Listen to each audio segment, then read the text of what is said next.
안녕하십니까. 초보 중년 셀러들을 위한 온라인 쇼핑몰 강의 드바인TV 실장입니다. 오늘부터 몇 차례 나누어서 이 온라인 쇼핑몰 창업자들의 이런 세금 관련하여 이야기를 한번 해보고자 합니다. 개인 사업자가 사업자 등록을 진행할 때 이 과세 유형에 따라서 일반 과세자와 간이 과세자로 나누게 되는데요. 오늘은 2020년 세법 시행령 개정안 중에서 부가가치세법의 개정으로 인해서 이 간이과세자에 대해 어떤 변화들이 있었는지 한번 살펴보도록 하겠습니다. 지금 여기 화면에 보이는 사이트는 국세청 홈택스입니다. 앞으로 사업을 하게 된다면 이 홈택스와 아주 친하게 지낼 수 있어야 합니다.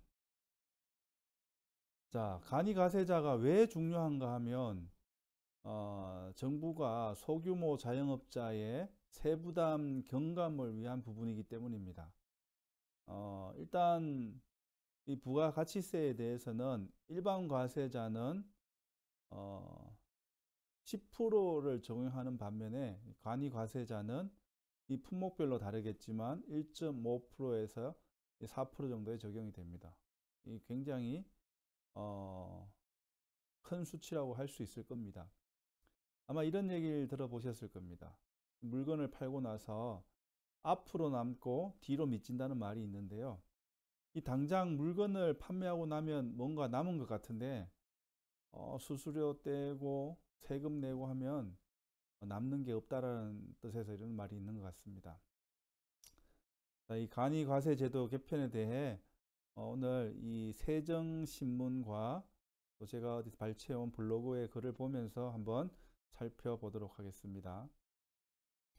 2020년 세법 시행령 개정안에 보면은 가장 눈에 띄는 항목은 아무래도 간이과세 기준 금액의 인상입니다. 이전에는 기준 금액이 4,800만, 전년도 매출액이 4,800만 미만일 때 이듬해 7월 1일부로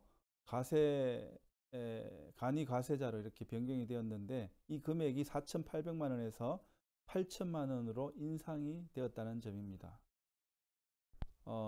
그리고 또 하나 중요한 내용은 이 간이과세자들은 세금 계산서나 현금 영수증을 발행하지 않아도 된다라는 인식이 있었는데 전년도 매출이 4,800만 원에서 8천만 원 사이의 간이과세자들은 다음에 7월 1일부터 세금 계산서를 발행할 의무가 있다는 점입니다.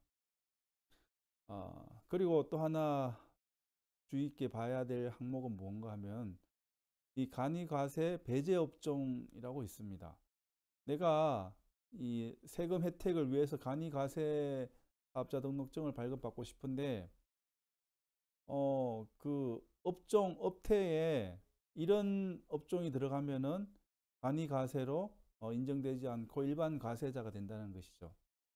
특히 이제 온라인 쇼핑몰을 하는 분들에게 중요한 항목은 이 도매업이 될 겁니다. 자기 자신도 모르게 업태에 소매업을 함께 기재했을 때 간이과세자가 되지 못하고 일반 과세자로 분류될 것입니다. 그리고 이 연간 매출이 여기 있나요? 한번 볼까요?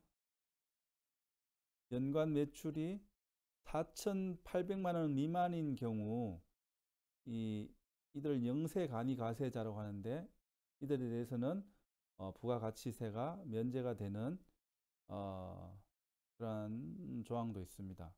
이 납부의 의무는 면세되지만 실적이 없다고 하더라도 반드시 이 홈택스를 통해서 신고는 해 주셔야 합니다.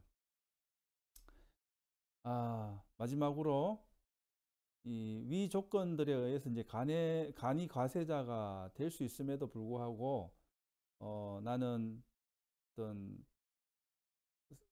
일반 과세자로 하고 싶다. 라는 사람들이 있을 때 그들이 간이가세자 포기를 할 수가 있습니다. 그리고 일반 가세자로 유지할 수 있는데, 다만 이런 경우에는 내가 다시 간이가세자로 바꾸고 싶어도 3년이 지난 뒤에 가능하다라는 점도 꼭 숙지해야 될 내용인 것 같습니다. 세무 관련해서는 할 이야기들이 참 많긴 한데, 앞으로 한 항목씩 영상으로 만들어 보도록 하겠습니다. 궁금한 내용이 있으면은 다시 댓글로 남겨주시고요. 구독과 좋아요는 다음 영상 제작에 힘이 됩니다. 감사합니다.